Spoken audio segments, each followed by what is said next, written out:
day 1, you're going to make the dough for the pretzels. So first things first, you need to dissolve the yeast into the warm water, which is 110 degrees.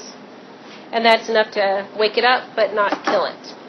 We also need to add sugar. Why do we need to add sugar? Yes. We need to add it for food. Yeah. Yes. Our brains actually run on glucose, which is a form of food. Okay. And it calls for 4 teaspoons, which is a teaspoon and a tablespoon.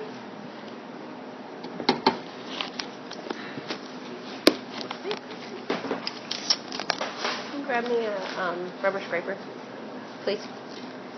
Okay, and it wants to sit for about 5 minutes. Thank you.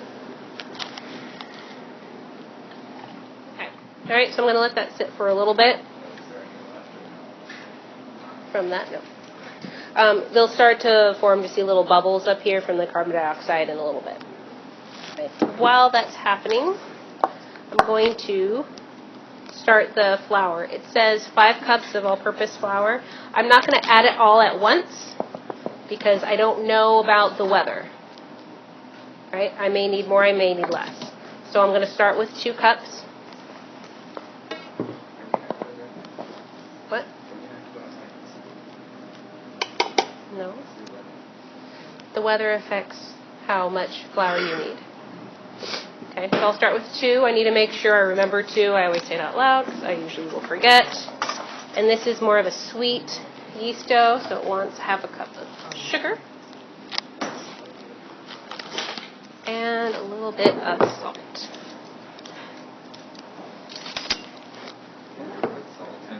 It is salt.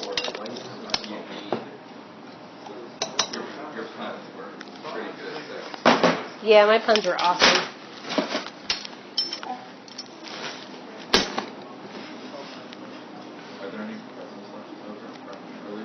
No, just those. I'm going to mix this just a little bit before I add any sort of liquid to it.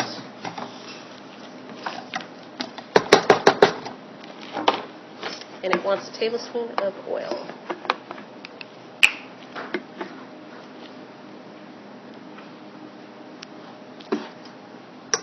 Okay. All right. So we're going to pretend that it's been about 5 minutes. It's been a few. And it's starting, you can start to see a little bit of a line. It's starting to form a little bit of the slurry. A little bit. Okay, I'm going to add that in there. And that's how I know that I didn't kill it, activate it, it's going to work. Okay. I'm going to start it on stir or 2. Just let it get some of that flour mixture ready. Okay, there's number 3.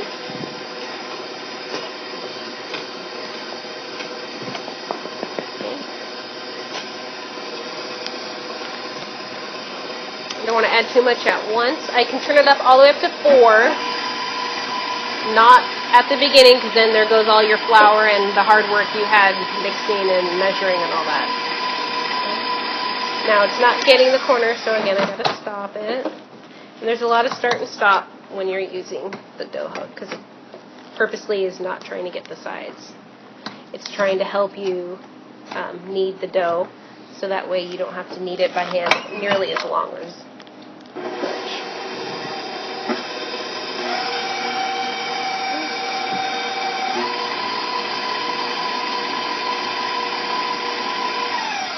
Okay.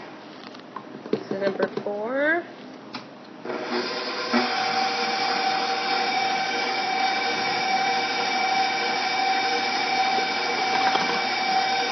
And number 5, I'm not going to put all in. I'm just going to get it ready so I know. My last one. And as it thickens up, it's going to be starting to crawl around the dough hook. We want it to go around the dough hook and pick up some of that, the dough. So I'm going to put this out and knead it on the counter. I'm going to put just a little bit of flour. I can always add more. It's harder to take it away. Yes. It's a little bit more sticky than I'd like.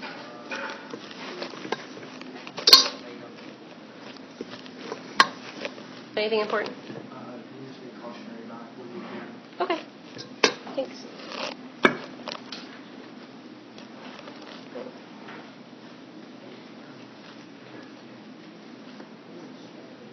Now notice I'm using the scoop. I'm not, or I could use a spoon or something, so that way I'm not putting my hand directly in the flour container. Okay. Okay. So this ends day 1. This is where we would make the bread rise in a greased bowl. You can grab me the bowl right behind you, please. Okay. I'm going to check it as well in a second here. I want to make sure that I'm not wasting my time. So we want it to spread out as much as we can. It's pretty good. Just needs a little bit more time. If it's really dense, it's not ready. You probably put too much flour in. Okay. All right. So add a little bit of oil to my bowl. Actually, I'll use this bowl. Just kidding. A little too much.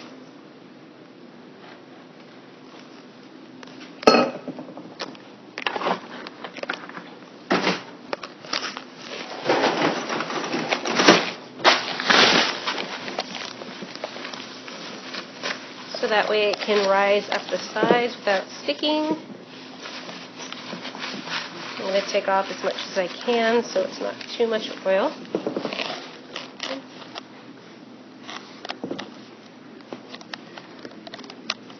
It's still too sticky. Need more flour.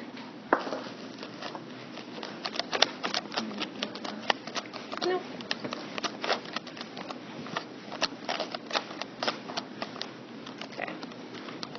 Okay, got it in the ball. Then stick it in there, and then flip it over so that way I have oil on the top too. Will you put plastic wrap on there for me? You'll label it with your group, color, and period. And now, Magic of Television, here's what it looks like. So.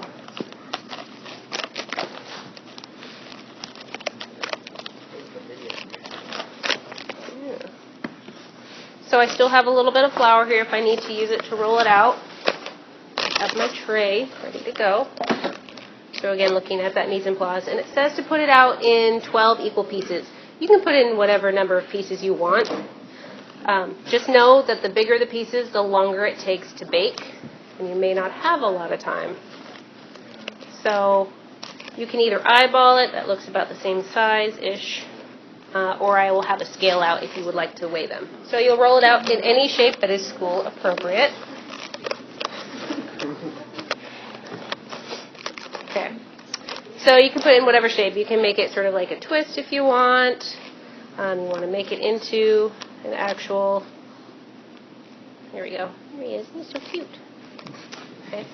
Or I can even roll it again. Oh, it's even cuter. Okay. Can you hand me the... that bowl? Yeah. So your recipe for day 2 calls that you make a solution of baking soda and hot water. You will work with your buddy kitchen, so the 2 here, 2 over there. You'll just share one bowl, okay? Orange you can share with their bowl, or you can make your own. This is like the 3rd time I've used it today, so you obviously don't need to make a bunch. No, the whole point is that it's hot, is it gets it, what's the word?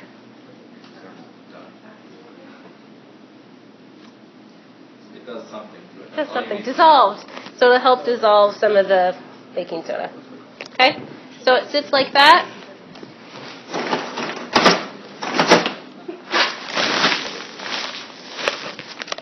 And put a little bit of salt on it. And then we bake it. Okay? That's it.